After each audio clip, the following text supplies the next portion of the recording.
Alors bonjour, mon nom est Luc Cordeau.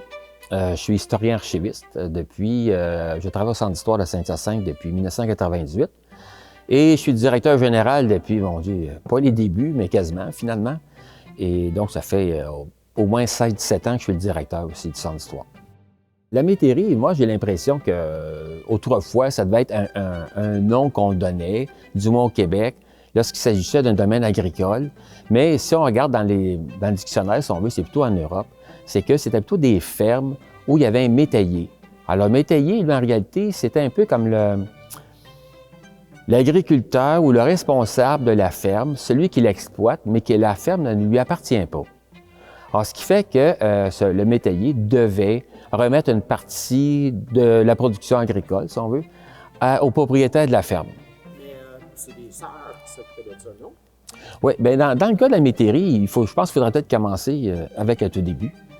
Les Sœurs de la Charité, sont à Saint-Hyacinthe depuis 1840. Hein, c'est le curé de l'époque de la paroisse de Saint-Hyacinthe, qui était l'abbé Édouard Crevier. Alors, il faut dire qu'à Saint-Hyacinthe, a été chanceux quand même d'avoir, un à la suite de l'autre, deux curés vraiment bâtisseurs. Il y a eu Antoine Giroir, c'est pas le premier curé, mais Antoine Giroir est arrivé en 1805, mais il est décédé en 1832. Alors, Antoine Giroir, avec le seigneur de l'époque, Jean Dessaulles, il a participé au développement de la région, fondé les nouvelles paroisses, voir un peu où serait l'église, puis il a vraiment participé au développement. Bon, suite à son décès, il est arrivé Édouard Crevier. Bien, Édouard Crevier, c'était vraiment un autre bâtisseur. Alors, lui, Édouard Crevier, ça faisait longtemps qu'il voulait aider les gens pauvres, les gens démunis de Saint-Hyacinthe, les gens malades. Alors, pendant un certain temps, il a fait des demandes, notamment auprès des Sœurs de la Charité ou des Sœurs Grises de Montréal, pour fonder à Saint-Hyacinthe, mais ça a pris quand même du temps. Les Sœurs n'étaient pas trop intéressées au départ parce que, il y a toujours une question de disponibilité puis d'avoir suffisamment de membres dans la communauté. Et ils avaient certainement aussi des demandes de d'autres endroits pour avoir des sœurs. Finalement, en 1840, ça a fonctionné. Il est arrivé 5 sœurs à Saint-Hyacinthe. Donc, l'Hôtel-Dieu, qui était à l'époque, la première Hôtel-Dieu, c'était la Maison Jaune. C'est une maison qui était située à l'endroit actuel de l'Hôtel-Dieu. Elle avait été payée par le curé Crevier. Lui, là, c'était vraiment un bâtisseur, puis il était prêt à payer de sa poche pour aider la communauté. Il y avait un autre intérêt, un autre rêve, l'abbé Crevier. Là, c'était sur le sud de la rivière, dans le secteur de la Providence de nos jours. Il voulait fonder à cet endroit-là un endroit pour essayer d'aider les gens plus pauvres, des gens pauvres, mais pas au niveau, disons, hospitalier, mais peut-être au niveau plus des jeunes, les faire travailler. Il appelait ça créer une industrie. Parce qu'à l'époque, une industrie, je pense, lorsqu'on voit les vieux documents, ça ne veut pas toujours dire une manufacture comme on entend de nos jours. C'est un peu comme créer du travail, peut-être fabriquer des choses, mais faire travailler les gens. Alors, il y avait un genre de projet en tête, mais malheureusement, il n'y a pas d'archives de l'abbé Crevier, on n'en trouve pas. Alors, c'est en lisant des fois dans les journaux d'époque ou autrement qu'on peut avoir certaines informations concernant son projet. Mais bref, c'était vraiment un bâtisseur, parce que lui, il s'est associé d'une certaine manière avec un cultivateur de l'époque, Charles Lheureux. Charles Lheureux, qu'on peut considérer comme étant, avec l'abbé Crevier, le cofondateur du village de la Providence. Donc, Charles Lheureux a donné 3 terres au curé Crevier, probablement pour son projet d'industrie. En tout cas, de ce que je peux voir, c'était pas encore tout à fait défini. En tout cas, si ça l'était, je ne le vois pas dans les documents. Et ce qui est remarquable, et c'est là que je reviens avec l'affaire du curé Crevier, qui c'est un bâtisseur, c'est que dans les journaux, c'est indiqué que si quelqu'un voulait acheter un terrain pour construire une maison à la Providence, il devait s'adresser au presbytère. Parce que j'imagine qu'à l'époque, les gens n'avaient pas de secrétariat et de bureau. Donc, si tu allais au presbytère, tu pouvais voir à ce moment-là si tu peux acheter un terrain du côté de la Providence. Donc, si on revient plus à ce moment-là au plan de Crevier, lui, il est curé de 1832 à 1852. Bon, 1852, c'est l'année de fondation du diocèse. Et là, je ne sais pas si c'est une coïncidence, mais il est parti à ce moment-là. Il a quitté Saint-Hyacinthe, puis s'en allait à Marieville. Et à Marieville, encore là, il a parti un hospice, avec des Sœurs de la Charité encore. Il a parti plein de choses là-bas aussi. Et, à ce moment-là, le projet qu'il avait pour la Providence, il a comme tombé un peu dans le vide, on pourrait dire. Ce qui fait que 4 ans après son départ, en 1856, en venant faire un tour à Saint-Hyacinthe, il est allé voir des sœurs de la Charité, puis il leur a donné ses terres de la Providence. Qu'est-ce qui t'a intéressé d'abord avec le projet de la métairie? En fait, c'est une opportunité qui est arrivée pour la municipalité de pouvoir acquérir le bâtiment, et pas juste le bâtiment, mais l'ensemble des espaces du domaine de la métairie, qui va de la rue Saint-Pierre jusqu'à la rue des Seigneurs, là, en soi, là, le ruisseau Mercier là, au complet. Donc, c'est l'ensemble de cet espace-là. C'est une opportunité que la Ville a eue. Nous, on devait relocaliser le service, pas le service des loisirs, mais excusez, le centre culturel qui était sur le terrain de l'exposition, là. Et il devait être au centre-ville. En principe, on avait regardé, il y avait des plans de match à ce niveau-là. Et quand l'opportunité s'est présentée, bien là, naturellement, la municipalité, le politique, a dit, bon, on va regarder l'opportunité de voir si on ne peut pas faire de quoi avec ça. Alors, on a été mandaté, nous, notre service et d'autres services de la municipalité, à regarder des possibilités pour faire la transformation, enfin, acquérir et faire la transformation de ce bâtiment-là pour répondre aux besoins de faire un centre culturel avec cet espace-là et donc de préserver, forcément, le couvent des Sœurs. Alors, là, vous avez rentré par, originellement, l'entrée principale du bâtiment. Nous, dans la vraie vie de tous les jours, c'est plus une sortie de secours qu'autre chose, on s'entend, mais c'était l'entrée principale. Puis donc, c'est ça, là. Toute la façade, dans le fond, qu'on voit, c'est la façade originale. Oui, c'est ça. Oui, c'est ça. Sauf que le portique, on l'a rénové, on l'a remis, on l'a retravaillé pour être capable de le remettre à l'origine, là, comme tel, là, de l'extérieur, là, parce que lui, il avait été modifié en cours de route, là. C'est ça. Il était magané déjà. Oui, aussi, il y avait quelques... Alors, ici, on est dans l'ancien couvent. C'est sûr qu'aujourd'hui, quand on se promène dedans, à l'intérieur, comme je vous disais, ça n'a rien à voir avec l'origine. Ça a été réouvert. C'était tous des petits espaces. Alors, le bâtiment de l'époque, qui n'est pas le même d'aujourd'hui, était assez imposant. Il était même plus imposant que celui actuellement. Parce que il y avait... C'est pas encore clairement défini le projet de ceux qui avaient le bâtiment avant, mais c'était un peu comme, peut-être pas faire un hôtel, mais quasiment. C'est assez gros. Il y avait 3 étages quand même. C'était une taille de 2 à 3 arpents de large, comme c'était à l'époque un peu partout, et puis par 30 arpents. Donc, ça couvrait de quoi à quoi, pour qu'on ait une idée? Bien, ça partait de la rivière, hein, toujours ça, ou de la rue Saint-Pierre.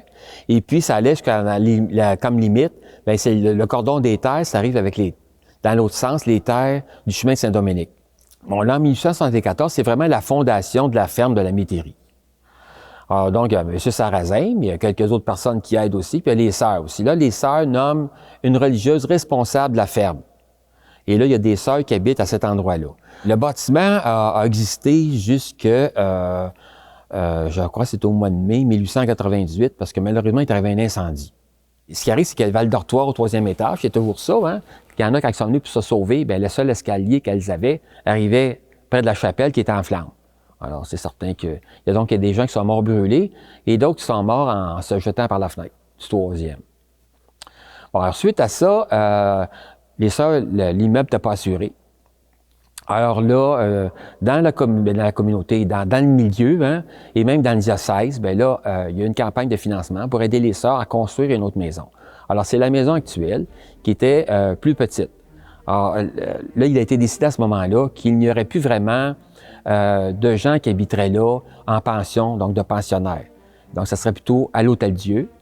Et par contre, habiteraient dans la maison vraiment les religieuses ou du personnel attitré au travail de la ferme. Et aussi aux personnes qui s'occupaient, disons, fait la nourriture et tout ça, des gens qui travaillaient à la ferme. Bon, alors, donc le nouveau bâtiment a été construit tout de suite après l'incendie, ça n'a pas été long. En 98-99, il a été inauguré, donc béni, en avril 1899. Tout ce qui est plus haut, c'est l'ancienne partie, le couvent de son origine. Puis là, on est dans la section neuve ici, là, où c'est des grandes salles. Là, aujourd'hui, il y a du monde dans toutes les salles, ou à peu près. Oui, là. ici, il y en a là, il y en a en haut. Ah, c'est des plateaux spécialisés là, en diffusion. On voit, dans le fond, c'était tout fini en briques. Oui. Ça a été, on a ouvert une partie pour Tout à faire fait, un passage. c'est ça. Juste cette petite section-là pour ouvrir comme telle. Puis on est venu prendre cette nouvelle section-là où là, on avait vraiment besoin de très grandes salles. Donc, c'est des salles, ce qu'on appelle multi dans notre jargon, là, mais c'est des salles que tu peux faire à peu près n'importe quoi là, au niveau du théâtre, de la musique, des spectacles, etc. On a des salles de danse adaptées aussi sur le côté, mais ça prenait de l'espace, là. Le bâtiment à l'origine ne permettait pas ces espaces-là. Ce qu'on retrouve dans le bâtiment à l'origine, c'est des salles plus petites, des chorales en art visuel, l'astronomie, des salles plus confines, si on peut dire, là, pour être capable de... Mais ça ne marchait plus. Ça ne marchait pas. On n'aurait pas pu garder ce qu'il y avait comme division avant. Impossible. Les espaces ne permettaient pas les hauteurs, les dimensions, etc. Ça, c'était impossible de réussir à faire fonctionner la nouvelle vocation si on gardait exactement ces espaces-là. Si on regarde, là, dans le fond, la partie qui est ajoutée, tout ce qui est ajouté, l'escalier, le fameux, comment ça a été décidé? Qui a décidé que ça va se faire comme ça? Y a-t-il un appel d'offres? Raconte-moi un peu. Oui, bien, le fonctionnement, pour avoir des professionnels au dossier, là, tout un cheminement, tant qu'on est une municipalité, donc les appels d'offres, bon, etc., les soumissionnaires, etc., là, ça a été fait selon les normes et les parties conformes de ça. La compagnie d'architecture qui a eu le projet, c'est eux qui nous ont soumis. En fait, on avait besoin d'avoir un autre escalier de secours au niveau du bâtiment. Naturellement, on ne voulait pas avoir quelque chose qui viendrait défigurer le bâtiment, là, qu'il fallait être créatif puis trouver quelque chose qui vient aussi s'intégrer à l'intérieur de ça. Puis on avait un agrandissement qui était prévu, qui nécessairement était plus moderne, qui est comme en arrière du bâtiment. Là, on a des grandes salles, là, des grands espaces, parce que le bâtiment original ne permettait pas d'ouvrir suffisamment le bâtiment en fonction de sa structure pour répondre à ça. Fait qu'il y a toute une partie là, qui a été agrandie, qui est venue compléter cette partie-là. Donc, l'idée de l'escalier, qui est assez impressionnante là, quand on arrive près du bâtiment, c'est une idée qui est venue de la firme d'architectes qui avait le projet. Ils ont soumis un certain nombre de choses. Là, naturellement, il y a eu des décisions politiques à l'intérieur de ça, etc., là, et administratives, mais c'est la firme d'architectes qui nous a proposé des idées à ce niveau-là. C'est super beau. Qui donne une vue en plus sur l'espace. Là. On peut imaginer quand il y avait les terres jusqu'au boulevard La Flamme. C'est incroyable. Oui. Ça a bien changé. Tu sais, de ce côté-là, là, c'est là, quand tu réussis à monter, puis tu es capable... s'il y a... De voir la vallée. Oui. Il y a un espace qu'on sert plus au dernier étage là, pour l'astronomie ou des activités plus numériques. Là. Ouais. On a des fenêtres, là, puis on a la percée visuelle que ça fait. Là. C'est intéressant. Mais c'est impressionnant, l'espèce de coulée. Oui, c'est ce que ça fait. Là. Ouais. La coupure actuelle, on peut dire qu'elle fait. C'est certain qu'au début, lorsque l'escalier, on a vu l'escalier qu'on voit là, qui va jusqu'au 2e, 3e étage de la vieille partie, mais c'est un escalier ultra moderne en verre. Bon, au début, c'est comme « Oups, c'est quoi ça? » Mais finalement, non, je pense que c'est une bonne idée. Et je pense que c'est ce qu'il y a de mieux à faire personnellement. Lorsqu'il y a un vieux bâtiment puis qu'on veut greffer de quoi de moderne, je pense que c'est bon que le lien soit plutôt en verre. Il me semble que ça frappe moins. Et je trouve finalement c'est bien réussi. Ça fait une espèce de transparence dans le bâtiment. Ce qu'on ne voulait pas non plus qui arrive, c'est qu'il y ait une partie opaque qui vient de s'ajouter sur le bâtiment qui aurait complètement... Là, on était sûr qu'on vient défigurer l'espace extérieur. Alors, en ayant cette espèce de transparence-là, on voit l'escalier, mais ça crée une espèce d'illusion en même temps là, qui n'est pas opaque, qui n'est pas fermée, cette espèce de transparence-là, même si c'est sûr que sur le bâtiment, bien sûr, il y a des portes, il y a des accès à chacun des étages, c'est ce que ça se trouve à faire. Mais ça permettait cette espèce de transparence-là, puis de faire aussi dans la façon qu'ils ont fait l'escalier, dans le cadrage des fenêtres, etc., d'aller tenter de chercher quelque chose qui se rapprochait de l'origine du bâtiment. Et c'était, je pense, assez bien réussi, cet exercice-là. Beaucoup de gens connaissent sûrement le concours du mérite agricole qui existe, je crois, depuis 1890 dans ce coin-là. Et les sœurs, à 3 reprises, ont gagné. Il y avait différents prix annuellement et ça marche par région. Alors, dans la région ici, les sœurs ont gagné en 1931, 36 et 51. Ont gagné des prix. Alors, quand une ferme gagne un prix, bien, il y a un reportage qui est publié, qui est publié dans la revue du Mérite agricole, avec des photographies, plein de détails. Alors, on apprend plein de choses. Donc, quel genre d'animaux, combien il y a de membres de personnel. Parce que là, on apprend là-dedans, notamment, que les sœurs étaient vraiment la fine pointe pour l'agriculture, parce qu'elles tenaient vraiment ce qu'il y a de la formation au niveau agricole pour être certain que tout fonctionne bien, puis que ce soit le plus efficace possible sur la terre. Et les sœurs, on a dit tantôt que, j'ai dit tantôt que le premier monastère, le premier couvent, si on veut, a brûlé en 1898. Bien, elles n'ont pas été épargnées par la suite contre des incendies. Il y en a eu d'autres, malheureusement. Leur ferme, en 1906, les bâtiments ont complètement brûlé. Elles ont perdu beaucoup d'animaux. Alors, l'architecte Charles Chaussé a fait les plans de la nouvelle grange, étable, etc. Et, tout ça a été reconstruit rapidement. Arrive 1961, un autre incendie majeur. Encore la grange, etc. Et malheureusement, c'était un peu le début de la fin, de la ferme. Alors là, les sœurs avaient perdu, les porcs avaient tous brûlé, mais pas les vaches, mais elles avaient au-delà de 70 vaches. Alors là, ça demandait, ça allait en septembre, on n'aura pas le temps d'en construire pour l'hiver, qu'est-ce qu'on fait? Finalement, en octobre, elles ont décidé de vendre leurs animaux. Et elles ont décidé qu'à l'avenir, leur terre servirait seulement qu'à la culture. Et non, il n'y aurait plus d'animaux. Les sœurs, ce qu'on sait sur la ferme, est-ce qu'ils mettaient vraiment la main à la pâte ou ils décidaient puis engageaient tout le monde? Ah non, il y avait des sœurs qui travaillaient. On a des photos, là, notamment prises dans le cadre du Mérite agricole.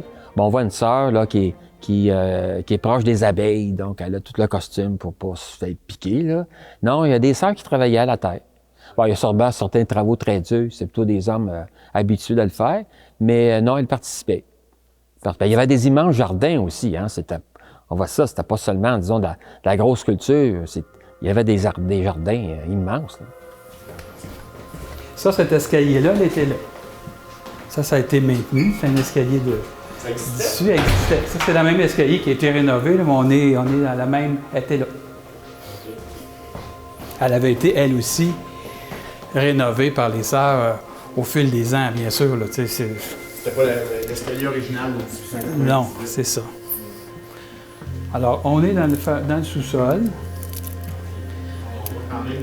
Tu vois, c'est ça, tu es capable de voir un peu certains éléments. Nous, c'est surtout du rangement. Maintenant, au sous-sol, il n'y a pas d'activité qui peut se faire dans un sous-sol comme ici, mais ça permet de faire du rangement. Mais on va aller dans une autre section, vous allez mieux voir.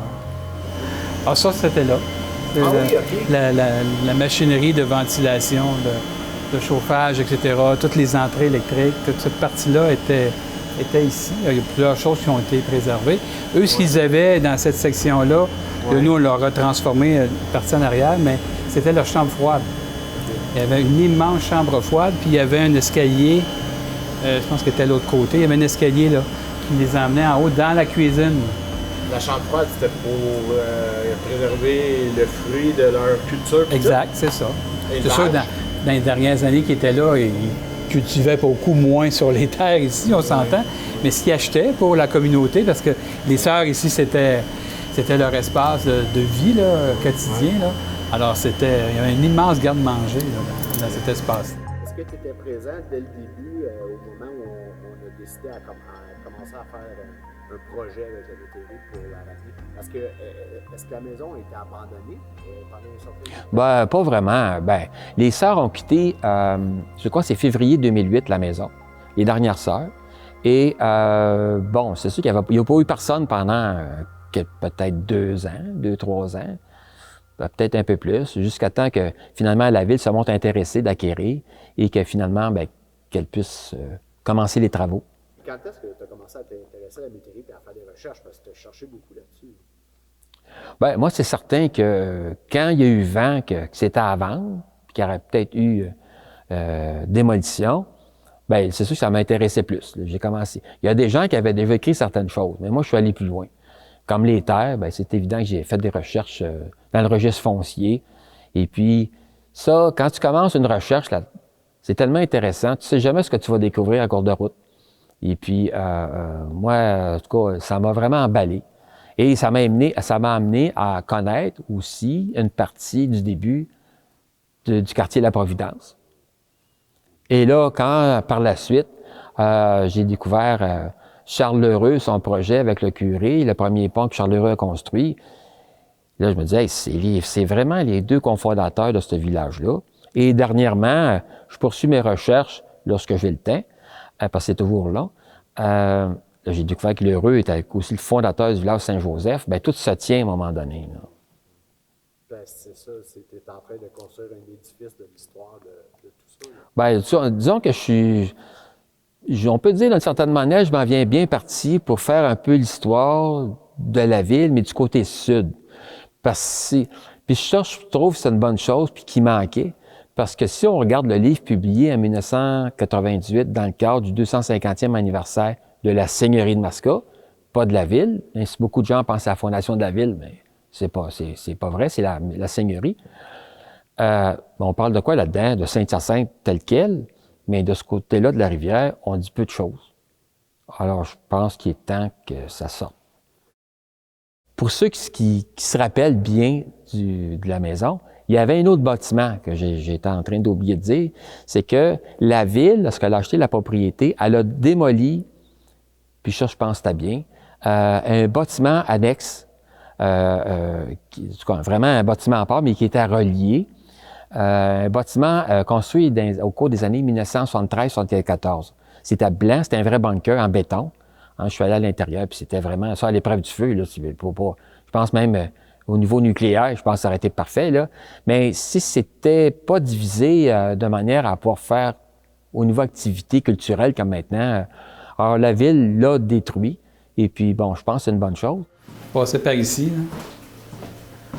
Ah, oui, OK. Puis on arrivait, on rentrait de l'autre côté aussi. Au-dessus, il y avait un espace, il y avait vraiment une grande passerelle qui venait connecter les deux bâtiments. C'était des chambrettes. Ah oui, OK. Alors les sœurs, c'était leur chambre, là. Genre, je vois de mémoire, là, genre 6 par 8, gros maximum. Là. Si vous allez les sœurs du précieux sang, là, c'est un peu le même principe. Ils sont encore là, ils ne sont pas en béton, là, mais c'est à peu près les mêmes dimensions. Ah oui, pas plus que ça. Pas plus que ça. Okay. Il faut dire que lors de la construction aussi de ce bunker-là, bien, le couvent de la Métairie a failli être détruit par un feu. Parce que l'ajout, ce nouveau immeuble-là, la construction a débuté à l'automne 1973. Donc, le ciment, le béton, pour les formes, bien, elles avaient été recouvertes avec de la paille pour pas que ça gèle. Et puis, mais c'était chauffé, puis à un moment donné, le feu a pris. Toujours là, ici, je me souviens bien de ce que j'ai lu, c'était encore là le soir et la nuit.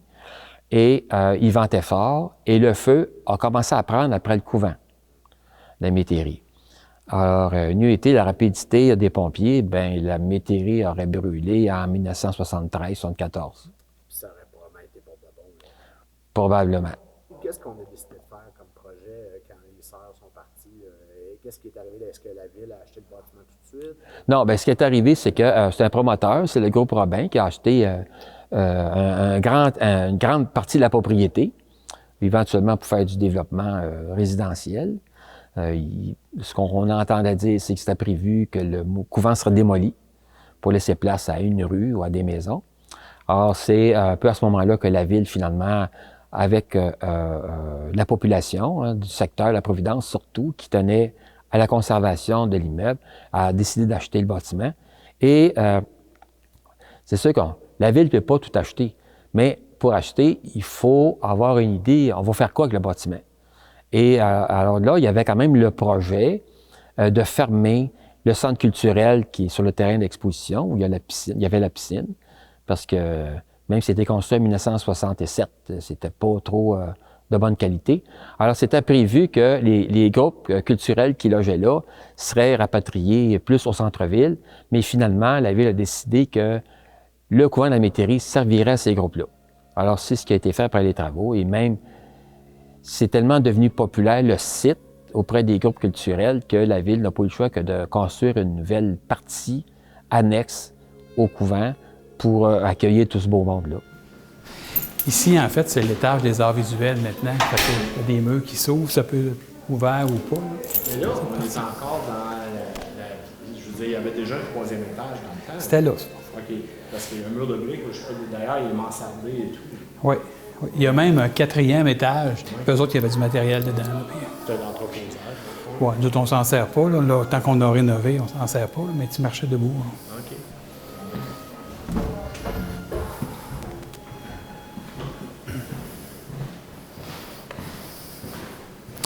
Ça aussi, ça, c'est des vestiges. Ouais. Le plancher ici est supporté par ces différentes colonnes-là, OK. tenues par la charpente. Ça? Oui. Ah oui. Mais là, c'est sûr que ça a été refait pour s'assurer, mais c'est juste cet espace-là là, qui reste comme ça dans cette petite salle. Voir la vue, Et là, tu as des vues. Là. Imaginez vraiment ce que ça pourrait être quand c'était tous les chandelles autour. Ça devait avoir une vue incroyable quand même dans la partie. Vous Là. voyez la mini-ville, Oui. le bord de Mais tu sais, sur le côté en avant, quand tu mets sur le perron où était le prêtre, là, Oui. ben lui, il avait vu sur la cathédrale. Il y a tout, là. Ben oui. Lui, là, tant que tu es là, là Oui, puis c'est vrai. tu avais vu sur la cathédrale, directement en face. Tu étais là. Les bâtiments étaient toujours bien orientés, stratégiquement parlant.